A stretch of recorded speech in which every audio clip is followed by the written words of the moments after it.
สวัสดีครับผู้ชายคนนั้นจากหนังเรื่องนี้พวกเรา Manner of Day ครับ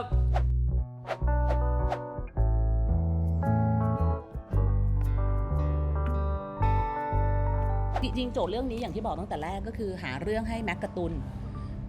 หาว่าจะมีเรื่องไหนเหมาะกับแม็กการ์ตูน นึกว่าหาเรื่องคือหาเรื่อง มาใส่ชีวิตด้วยหาเรื่องที่เหมาะกับเขาถ้าสมมุติเขาจะกลับมาเล่นซีรีส์อีกควรจะเป็นเรื่องอะไรแล้วก็รู้สึกว่ามันก็ต้องโตตามวัยเนาะแล้วก็เลยเจอเรื่องของหมอแซมก็คือ Manner of Death สุดท้ายก็คือความท้าทายก็คือ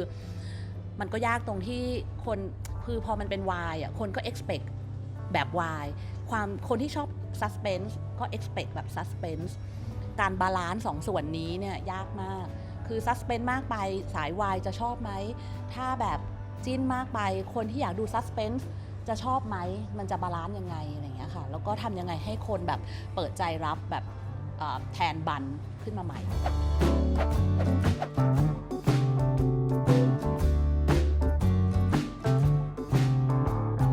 จริงๆอยากจะบอกว่าคือด้วยการที่เราทำงานมาประมาณ6 ปีนะครับที่อยู่ด้วยกันมามันทำให้เรารู้สึกสบายใจกับคนนี้เหมือนว่าเรามีคอมฟอร์ทโซนแบบในการทำงานด้วยกัน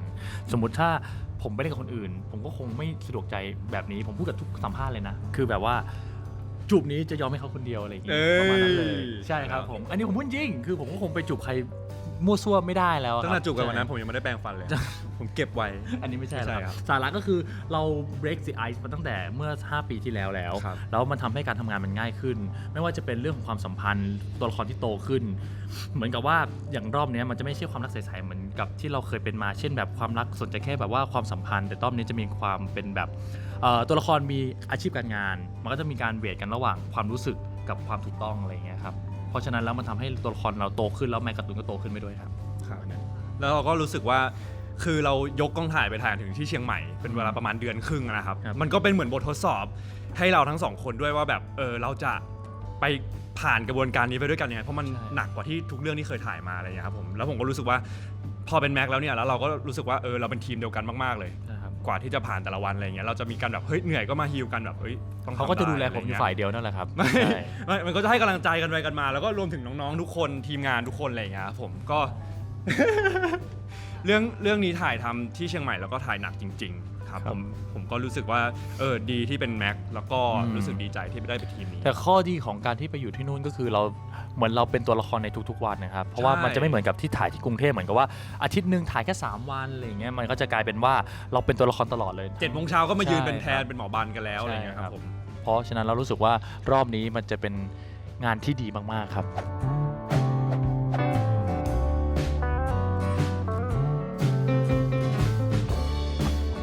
ก็เป็นปกติของการเตรียมตัวทุกเรื่องนะคะแต่จริงๆหลักๆแล้วก็คือเตรียมตัวให้ทำยังไงให้เขาลืมความเป็นกรน็อกแล้วก็เขาเข้าใจความเป็นติวเตอร์แทนความเป็นหมอบันมากขึ้นแล้วก็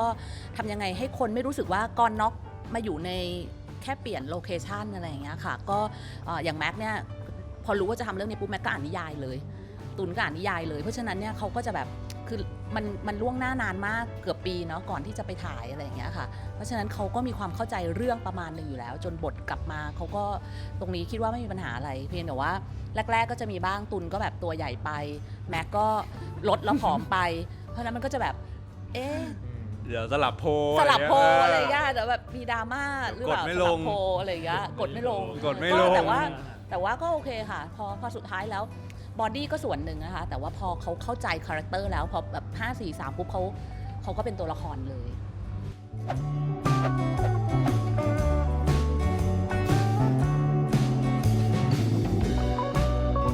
จริงๆเขาได้มาเดี่ยวมาพี่ว่ามันก็ช่วย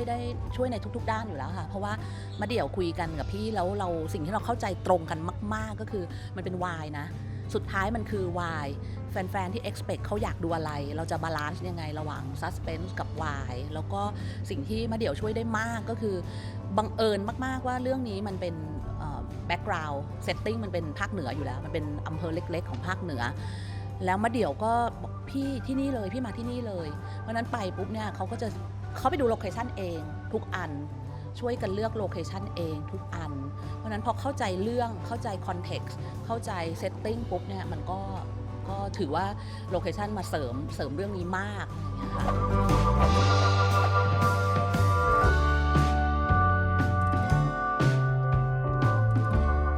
ริงๆจะบอกว่าเกรดเนี่ยพี่รอเขามาแบบ 5 ปีแล้วนะพี่รอเกรดมา 5 ปี คือจริงๆแล้วเกรดเนี่ยพี่ตามเขามาตั้งแต่แบบแรกๆเนาะตั้งแต่สมัยเขาเป็นครีโอแล้วก็แบบรอมากงานช่วงก่อนหน้านั้นเราพยายามหางานแล้วแบบทำยังไงให้ได้เกรดมาเล่นอะไรเงี้ยแล้วก็ตอนนั้นยังไม่มีโอกาสเพราะนั้นพอมีเรื่องนี้ปุ๊บเนี่ยคาแรคเตอร์ของสารวัตรเอ็มในเรื่องเนี่ยเอาจริงๆตอนแรกเราก็ยังไม่ได้ expect นะว่าเราจะได้ใครแต่ว่าสุดท้ายพี่ก็ลองดูลองดูเกรดว่าเกรดจะแบบมาไหมเกรดจะแบบพี่รอมา5 ปีแล้วว่าเกรดเลย แล้วก็โชคดีมากค่ะโชคดีมากที่มันลงตัวทุกอย่างคิวเขาว่างพอดีจากละครแล้วก็เป็นช่วงสั้นๆที่เขาว่างแล้วเขาก็แบบวิลลิ่งที่จะไปแล้วก็เขาเป็นเจนเดียวกันหมดเขาเป็นเพื่อนกันมาเพราะฉะนั้นบรรยากาศมันก็เลยแบบดีเพราะฉะนั้นเนี่ยเกรดเนี่ยแบบถือว่าเป็นสารวัตรเอ็มที่เพอร์เฟกต์มากแล้วก็สัดส่วนพอดีกับเสื้อผ้าชุดตำรวจแบบคือสอนอเวียงผาหมอกไงแต่แบบน้องทองหล่อเปล่าอะไรเงี้ย สอนอทองหล่ออะไรเงี้ยเวียงผาหมอกหรือทองหล่อแล้วก็2 คนนี้เป็นน้องใหม่นี่ใหม่สุดๆเปิดซิงเรื่องนี้เรื่องแรกเดี๋ยวให้3 คนเขาพูดถึงความรู้สึกกันเองไหนบอกสิว่าเราอยู่กันอย่างมีความสุขแค่ไหนครับให้เกรดก่อนอื่นเลยต้องขอบคุณพี่หนุ่ยมากนะครับที่ยังรอผม5 ปีแล้วก็ให้ผมมาเล่นเรื่องนี้ก็อันนี้ก็ถือว่าเป็นอีก1 ผลงานที่รู้สึกมีความสุขกับมันมากๆนะครับเพราะว่าตั้งแต่ตอนที่รับเล่นแล้วก็แบบเราก็ไม่เคยเล่นวายมาก่อนเนาะแล้วก็เลยไม่รู้ว่าแบบจะยังไงจะเป็นในทิศทางไหนแล้วพอเรื่องนี้ได้อ่านบทแล้วได้เห็นบทเนื้อเรื่องหลายๆแบบครับผมมันไม่ใช่ซีรีส์วายแบบทั่วๆไปด้วยแหละครับคือเขาเป็นคนขี้เขินมากครับวันนั้นเราไปสอบสวนกันเราไปว่ายน้ำกันใช่ไหมว่ายน้ำกันใช่เกรทไม่รู้ว่าเกรทต้องอยู่ตรงไหน คือเราว่ายกัน3 คนแล้วเราก็จะมีโมเมนต์ของเราใช่ครับเกรทก็จะไม่รู้ว่าตัวเองควรอยู่ตรงไหนตอนนี้โอเคแล้วครับเริ่มชินใช่ตอนนี้ก็ยังไม่ค่อยโอเคแล้วแหละ ก็ได้แหละครับมันก็มีความสุขดีนอกจากเหนื่อยจากการทำงานแล้วเราก็จะมีวันที่เราได้เบรกได้ไปรีแลกซ์กันไปหาได้กินกันไปได้พักผ่อนไปคุยเรื่องว่าไปไหว้พระไปคุยเรื่องบทกันว่าเราควรจะเป็นในทิศทางไหนกันดีอะไรเงี้ยครับผมก็รู้สึกว่ามันก็เป็นการอีกทำงานหนึ่งที่สนุกเหมือนได้ไปพักผ่อนกับเพื่อนๆครอบครัวด้วยอะไรเงี้ยครับแต่คนอื่นอาจจะไม่ค่อยสนุกเท่าไหร่นะครับถ้า เห็นฟิลในกองอาจจะมีความแบบด้วยเรื่องมันเป็นสืบสวนสอบสวนมันก็จะค่อนข้างแบบจะมูดนิดนึงมันจะมีความแบบเครียดอยู่แล้วเราก็เลยไม่อยากทำให้มูดกองมันยิ่งดูเครียดไปกับเนื้อเรื่องมากกว่านั้นอีกมาเข้ากองทุกคนก็อารมณ์ดีแล้วครับการไปถึงช่างเขาก็จะยิ้มใช่เป็นสมบัติของกองครับผมใช่ครับก็ถือว่าเป็นเรื่องที่สนุกดีครับน้องภูชายของผมขอบคุณพี่หนุ่ยเช่นกันครับที่เปิดโอกาสให้ผมมาได้เล่นเรื่องนี้เรื่องแรกครับผมก็ตอนแรกมีความกังวลว่าจะทำได้ไหมเพราะว่าไม่เคยผ่านงานซีรีส์แบบนี้มาก่อนเลยแต่ก็มีพี่แม็กคอยสอนเรียกไปสอนแต่ว่าทำกันบ้านอะไรอย่างเงี้ยครับบ่อยมากแต่ว่าถ้าการแสดงออกมาแล้วมันยังไม่ดีมันคงไม่ดีที่ตัวผมแล้วเพราะพี่แม็ก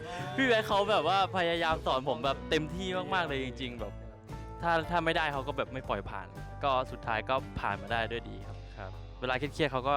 พวกพี่ทุกคนก็ดูแลดีมากครับโอ้น่ารักก็ด้วยความที่ซีรีส์เรื่องนี้เป็นซีรีส์วายนะครับแล้วปกติของผมเป็นคนที่แบบดูแบบความรักเกี่ยวกับชายหญิงมาตลอดแล้วครับก็เลยแบบต้องทำการบ้านเยอะหน่อยเกี่ยวกับซีรีส์วายอะครับแล้วก็ยิ่งเรื่องนี้ไม่ใช่แบบแนวแบบรักใสๆอ่ะเป็นแนวแบบมีการฆาตกรรมเข้ามาเกี่ยวมีแบบคดีสืบสวนสอบสวนแบบนี้ครับผมก็เลยทำการบ้านหนักกว่าเดิมขึ้นไปอีกครับเพราะด้วยที่มันเป็นเรื่องแรกของผมด้วยครับแล้วก็ต้องขอบคุณพี่ๆทุกคนด้วยครับที่คอยให้กำลังใจผมคอยสอนผมว่าในจุดนี้ผมควรจะทำยังไงผมควรจะแสดงออกมายังไงให้แบบมันถึงจุดนั้นเข้าใจคือจริงๆผมจะพูดเลยนะถึงอย่างคนนี้ถ่อมตัวหรือว่าคนนี้จะพูดว่าแบบเราสอนเขาแต่จริงๆคือพวกเขาทุกคนมีของกันอยู่แล้วครับเขาเล่นดีแบบเรื่องแรกผมกับพี่ตูนยังไม่ได้ขนาด2 คนนี้เลยนะครับจริงๆคืออยากให้ติดตามคุณนี่จริงๆครับเคมีน่ารักมากนะครับเป็นคู่ที่คนนึงก็ซึนคนนึงก็คิดเตาะใช่น่ารักมากๆครับใส่ชุดเรียนอยู่เลยนะในเรื่องตัวจริงก็เรียนอยู่มงฟอร์ดแล้วแม็กก็ไปส่งที่โรงเรียนนะประมาณพ่อไปแล้วน่ารักคือเอาจริงเป็นครอบครัวไปแล้วครับผม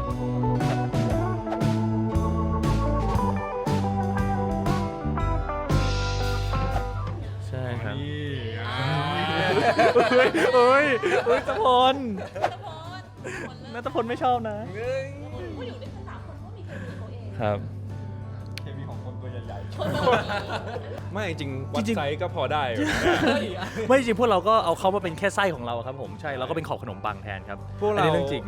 อย่างวันนั้นใช่เป็นไส้ไง อ่า ใช่เป็นชิ้นเนื้อ จริงๆ ว่ายน้ำ เออน้ำใช่ ไว้ ค นะ รับ วันที่เราขึ้นไปถ่ายที่เสมิงมีใช้เวลา 5 วันครับที่โรงแรม ครับ ก็มีน้ำพุร้อนออนเซ็นใช่ไหมครับเราก็เนี่ยทุกคนเลยครับก็ ก็ไปลงกันหมด เหมือนไปลงกันครับผม อืม แล้วก็นั่งกันแบบเรียงกันหมดเลยแล้วผมก็มองก็แบบพวกเราแม่งก็ได้กันนะแบบ เออ ไม่ได้แบบมันหน่วยก้านมันได้กันนะครับเนี่ย ใช่ครับ มันเป็นไอดอล เหมาะ สัตว์ป่า สมที่จะมารับบทแบบนี้กัน อืม ครับผมแต่ละคนฟิตหุ่นมาอย่างดีครับอืม ผมว่านักแสดงซีรีส์เรื่องเนี้ยทุกคนน่ะดูแลตัวเองมากๆครับหมายความว่าทั้งเรื่องบทแล้วก็เรื่องรูปลักษณ์อะไรอย่างเงี้ยครับเพราะอยากให้ทุกคนออกมาแบบผลงานออกมาดีที่สุดเนาะ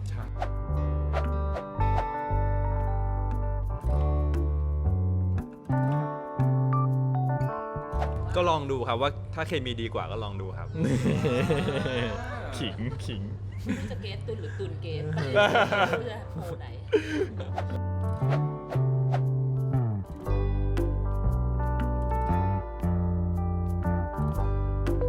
โอ้ยพี่นุ้ยเขาจองศพไปให้ผมดูตั้งแต่แรก จริงๆจริงๆน้องๆเขาทำการบ้านตามบทอยู่แล้วค่ะ แต่ว่า แล้วก็แต่ละคนก็คงไปศึกษาว่าตำรวจในแง่ตำรวจโพสเจอร์ตำรวจต้องทำยังไงอะไรเงี้ยนะคะจริงๆส่วนเนี้ยมันตั้งแต่การบ้านเรื่องบท เพราะว่าในเรื่องเนี่ยมันมีทั้งหมอนิติเวชมันมีทั้งครูติวเตอร์นะคะมันมีตำรวจมันมีอัยการ ซึ่ง4อาชีพนี้มันก็เซนซิทีฟเนาะเราสมมุติถ้าเราดูซีรีส์เกาหลีเนี่ยบทบาทอัยการก็ไม่เหมือนกับอัยการเกาหลีก็ไม่เหมือนกับอัยการไทย เพราะฉะนั้นเนี่ยสิ่งที่เราต้องทำการบ้านแล้วก็ให้คนเขียนบทเข้าใจก็คือมันเป็นบริบทเมืองไทยนะอัยการมีหน้าที่อะไรอัยการเข้ามาเกี่ยวกับคดีได้มากน้อยแค่ไหนหมอนิติเวชก็คือเราก็พาตุนไปที่ระยองเลยไปคุยกับหมอนิติเวชจริง ๆ ที่ต้องเป็นต่างจังหวัดเพราะว่ามันจะได้เป็นบริบทแบบเดียวกัน ก็คือหมอนิติเวชคนเดียวของจังหวัดเนี่ยมันเป็นยังไงงานที่ต้องรับผิดชอบการต่อสู้ระหว่างความถูกต้องกับการต่อสู้ระหว่างอาชีพสิ่งที่ผ่าแบบมันบอกตามนั้นเลยอ่ะแต่ส่งเรื่องไปไหนเพราะฉะนั้นตอนที่ทำบทอะค่ะมันต้องแทบจะเขียนโฟลว์เลยอะค่ะว่าจากเกิดเคสขึ้นมาหมอนิติเวชแล้วหมอนิติเวชส่งเรื่องไปตำรวจจากตำรวจส่งไปอัยการกระบวนการตรงนี้มันยังไงอะไรอย่างเงี้ยค่ะเพื่อความถูกต้องเพราะว่าจริงๆแซมมอนเนี่ยคนเขียนเนี่ยเจ้าของบทพันธ์เนี่ยทำการบ้านส่วนนี้มาอยู่แล้วแต่ว่าเพราะฉะนั้นหน้าที่เราก็คือมันต้องไม่ผิดเราต้องมีคนที่ตรวจสอบเรื่องพวกนี้ให้มันเป๊ะมากขึ้นตุลก็คือไปดูผ่าศพจริงๆเข้าไปในห้องผ่าศพจริงๆแล้วก็ไปอยู่กับหมอผ่าศพจริงๆมีศพจริงๆเพราะฉะนั้นในเรื่องตุลใช้เครื่องมือคล่องมากอะไรอย่างเงี้ยค่ะน่าจะผ่าได้แล้วด้วยจริง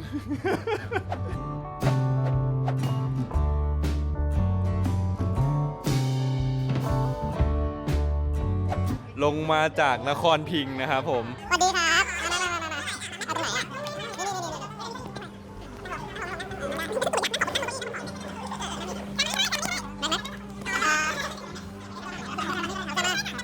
ี่ ขอเสียดสีกับพี่ตุล มากเลยครับ อะไรครับเนี่ย อย่างนี้นี่เอง สวัสดีค่ะ สวัสดีค่ะ สวัสดีค่ะ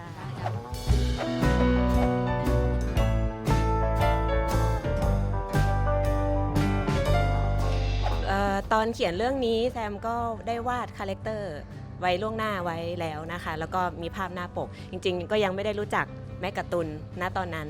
ทีนี้ก็พอได้รู้ว่าแม่การ์ตูนได้เล่นเป็นคาแรคเตอร์เนี่ยก็เอามาเทียบกับที่เราวาดเลยเฮ้ยทำไมมันเหมือนงง เหมือนมากค่ะเหมือนมากๆคือในแบบในแง่รูปลักษณ์อะไรต่างๆนี่คือตรงกับที่ใจคิดไว้ค่ะ ส่วนคาแรคเตอร์อื่นๆนี่ก็เกินคาดหมายมากเลยเหมือนกันคือทุกคนดูดีมากๆเลยค่ะกว่าที่คิดไว้ค่ะ ทั้งน้องสรวิทย์เองก็ตรงกับที่อยากได้นะคะ ก็คือเป็นเด็กผู้ชายพูดอู้กำเมืองได้อย่างเงี้ยค่ะแล้วก็ยังเป็นเด็กนักเรียนอยู่ใสๆซื่อๆอย่างเงี้ยค่ะแล้วสารวัตรเอ็มก็หล่อเกินคาดมากนะคะ โอ้ แล้วก็น้องภูนะเป็นทัศน์นะคะก็แบบน่ารักมากค่ะ แล้วก็ นักเลง สื่อนักเลง ค่ะทุกคนเกินคาดจริงๆค่ะ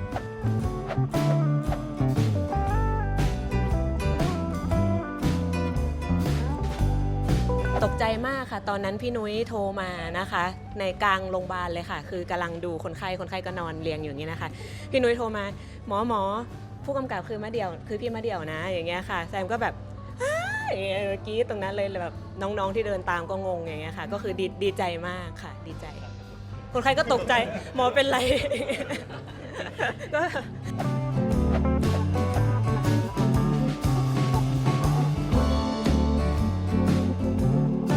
มีชีวิตรอดเพราะคนนี้เลยนะ จริงๆครับเพราะว่าแต่ละวันเราถ่ายกันประมาณ30 ฉาก ครับ ครับแล้วก็ขั้นตอนอะไรท่าทางอะไรอย่างเงี้ยจริง ๆ คือผมก็มือใหม่อะครับแล้วก็เราต้องแสดงเป็นอาจารย์หมออีกทีก็คือมันจริงมันต้องแม่นยำมาก ก็จะได้หมอแซมที่โชคดีที่บางวันที่เขามากองเขาก็จะบอกว่าเนี่ยเดี๋ยวเข้าไปแล้วเช็คตรงนี้ก่อนมีสเต็ปของเขาอะไรเงี้ยในการที่เช็คร่างผู้ตายอะไรเงี้ยครับผมแล้วก็มีสับแพทย์จำนวนมาก คือถ้าไม่ได้หมอแซมผมก็จะโลกๆประมาณหนึ่งจำได้อยู่เดี๋ยวดูกันในซีรีส์ครับแต่ว่าไม่เคยทำอะไรแบบนี้เหมือนกันแล้วก็รู้สึกแบบอุ่นใจเวลาหมอแซมมากอง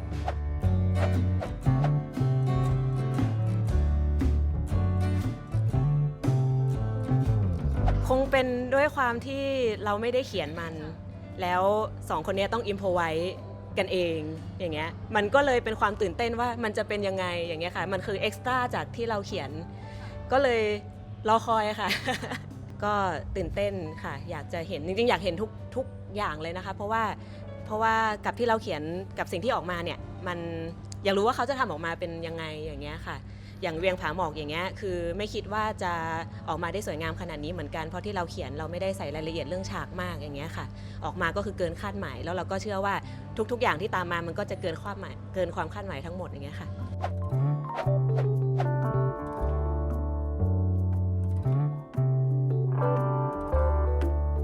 คือจริงๆแม็กซ์การ์ตูนเนี่ยมีฐานแฟนที่ญี่ปุ่นค่อนข้างเยอะอยู่แล้วเราไปแฟนมิทติ้งที่โตเกียวเมื่อปีที่แล้วมาแล้วก็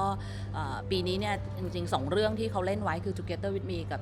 Together with Me The Next Chapter เนี่ยก็อยู่ใน Netflix Asia แล้วญี่ปุ่นก็คือแพลตฟอร์มที่ใหญ่อันนึงของญี่ปุ่นก็เพิ่งซื้อTogether ทั้ง2ภาคไปฉายที่นู่นนะคะแล้วก็ Bad Romance คือ3ภาคเนี่ยจะไปอยู่ที่ญี่ปุ่นอยู่แล้วเพราะฉะนั้นเนี่ยจริงๆแฟนญี่ปุ่นค่อนข้างรักคาแรคเตอร์เขา2คนอยู่แล้วเพราะฉะนั้นแล้วยิ่งแฟนญี่ปุ่นเขาชอบซีรีส์ที่ mood and tone เป็นอย่างนี้มันมีความเป็นแบบเป็นฟิล์มโนอานิดนึงมีความเป็นซัสเพนส์แล้วก็ภาพโฟโต้คอนเซ็ปต์ที่เราปล่อยไปตอนแรกนี่คือแฟนกรี๊ดมากเพราะว่ามันแบบมันก็ดูมีความเป็นแบบเป็นมังงะเนาะแล้วก็หน้าแม็กคนชอบมังงะมันก็แสดงออกมาเป็นมังงะมากก็เพราะฉะนั้นเนี่ยพอซีรีส์เรื่องนี้ก็จะได้ไปฉายที่ญี่ปุ่นพี่คิดว่าก็เป็นโอกาสที่ดีที่เรามีทางเลือกแบบอื่นๆให้แฟนต่างชาติได้ดูแล้วก็นิยายของหมอให้หมอพูดถึงนิยายก็ได้รับการแปลไปเป็นมังงะ โอ้โหล้นหลามเลยค่ะต่างชาติสนใจมากแล้วก็ที่ตอนนี้มีซื้อขายกันไปแล้วนะคะไปแปลก็จะมีภาษาจีนนะคะเป็น traditional Chinese นะคะแล้วก็ญี่ปุ่นนะคะโดยสำนักพิมพ์คารุกาวะซึ่งเป็นสำนักพิมพ์ที่ยิ่งใหญ่มากในญี่ปุ่นนะคะแล้วก็บราซิลไปแล้วนะคะแล้วก็มีเมียนมานะคะมีคิดไม่ออกเลยอะภาษาอังกฤษ ภาษาอังกฤษค่ะใช่อะไรนะไม่มี แล้วก็ไปต่อไม่ถูกเลยค่ะ แล้วก็มีสนใจอีกหลายประเทศเช่นกันค่ะ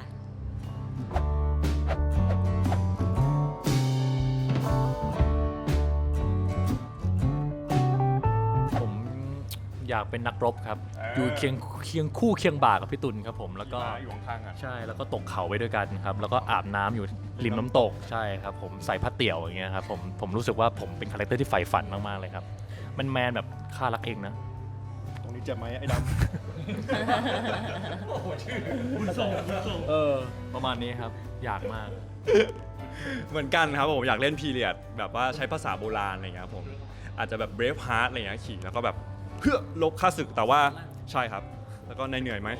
อะไรเงี้ยนวดให้กันอะไรเงี้ยครับผม ก็จริงๆอยากให้แฟนๆดูเนอะเอาจริงๆเราก็ไม่แน่ใจเนอะไม่รู้ว่าตุลก็อาจจะไปเรียนแม็กก็อาจจะทำงานอย่างอื่นจริงๆอยากให้ดูเรื่องนี้เพราะว่าพี่รู้สึกว่าไม่รู้มันอาจจะเป็นเรื่องสุดท้ายที่เขาเล่นด้วยกันหรือเปล่าหรือมันอาจจะมีเรื่องอื่นอีกแต่มันก็โตขึ้นเรื่อยๆเนาะมันแป๊บเดียวมันก็กลายเป็นวายอาวุโสไปแล้วอะไรอย่างเงี้ยวันก่อนอ่าน Twitter ตลกมากนี่คือตำนานที่ยังมีลมหายใจคือพูดถึง ขนาดนั้นเลยเหรอ ว่าแบบนี้คือตำนานที่ยังมีลมหายใจอะไรอย่างเงี้ยค่ะแล้วก็จริงๆต้องขอบคุณน้องๆทุกคนเพราะว่าพี่บอกว่าเรื่องนี้เป็นเรื่องที่มัน มันร่วมแรงร่วมใจกันจริง ๆ แล้วก็คิดไปในทิศทางเดียวกันพี่กับเจ้าของบทประพันธ์กับนักแสดงกับผู้กำกับกับทีมกับ VTV ใช่ไหมคะทุกอย่างพี่ว่าก็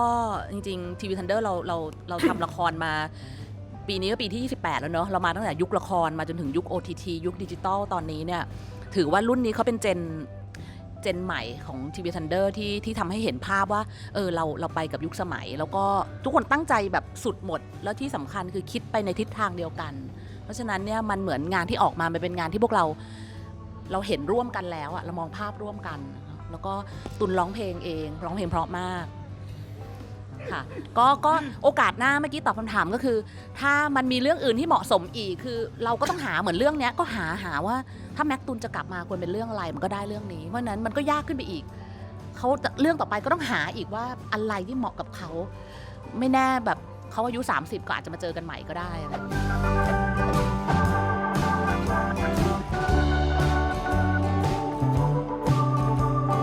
เฮ้ยเนี่ยมันร้องว่าอะไรวะ ไม่เล่นนะครับ มันมีอะไรมากมาย ได้แต่เก็บซ่อนความจริงที่มันบอกไม่ได้ ปล่อยให้ความลับมันตายกับฉันจากนี้ไป ถ้าฉันเผลอพูดอะไร ให้เธอนั้นลำบากใจ ยกโทษให้ได้ไหมประมาณนี้กัน เห็นไหมร้องเพราะคุณร้องเพลงเพราะ ไม่เสียแรงที่พี่ตุลฝึกซ้อมตอนแต่งหน้าทำผมตลอด ขนาดนั้นเลยเหรอ่ะ เปิดคอนเสิร์ตทุกวันอะ พวกนี้เขาจะรำคาญผม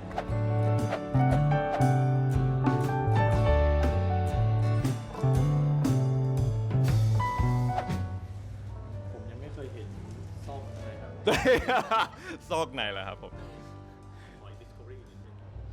6 ปีแล้วอ่ะไม่มีครับ มีเรื่องคือมีพื้นที่ส่วนตัว แต่ว่าทุกเรื่องแชร์กันได้ครับ ก็เป็นน้องที่ผมรักสุดในชีวิตได้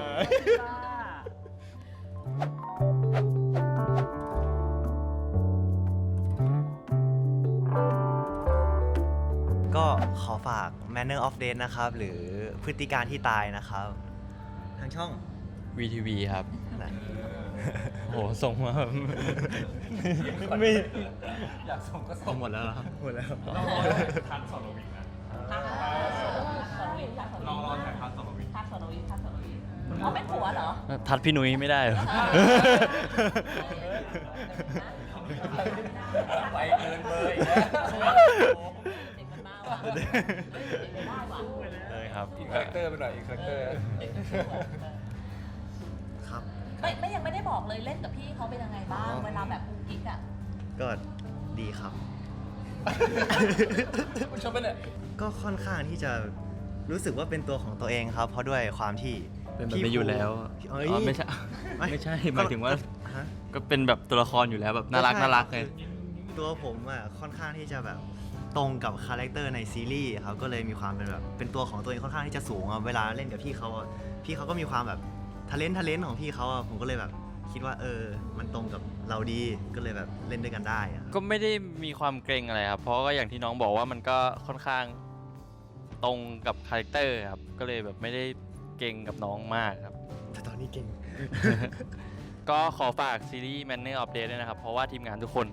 ตั้งใจมากๆแบบตั้งใจจริงๆ ผมเห็นทีมงานบางคนก็วันปิดกองก็น้ำตาไหลหลายคนเลยครับผมครับดีใจเขาดีใจกันมากครับปิดเพราะว่าเขาทำงานกันหนักจริงๆครับ สำหรับเรื่องนี้นะครับก็ถือว่าเป็นการรับบทหนุ่มในเครื่องแบบหรือว่าตำรวจครั้งแรกของเกรซยังไงก็ฝากติดตามด้วยแล้วกันนะครับว่าสารวัตรเอ็มจะออกมาเป็นรูปแบบไหนนะครับเพราะว่าแบบในนิยายก็จะไม่ใช่ยศนี้แล้วก็ไม่ได้เป็นแบบนี้นะครับก็แบบในซีรีส์ก็จะเป็นอีกแบบหนึ่งก็ยังไงก็จะเป็นยังไงฝากติดตามด้วยนะครับ ก็ขอบคุณแฟนหนังสือทุกๆ คนนะคะ ถ้าไม่มี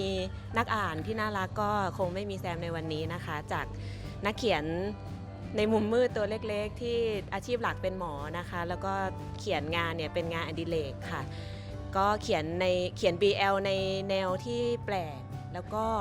ต้องยอมรับเลยว่าในช่วงนั้นที่การตลาด BL เนี่ยเขาค่อนข้างจะมีแนวที่ค่อนข้างชัดเจน แล้วแนวเนี้ยจะแมสกว่าคนอื่นแซมก็ยังยืนหยัดที่จะเขียนแนวของตัวเองแบบนี้ค่ะ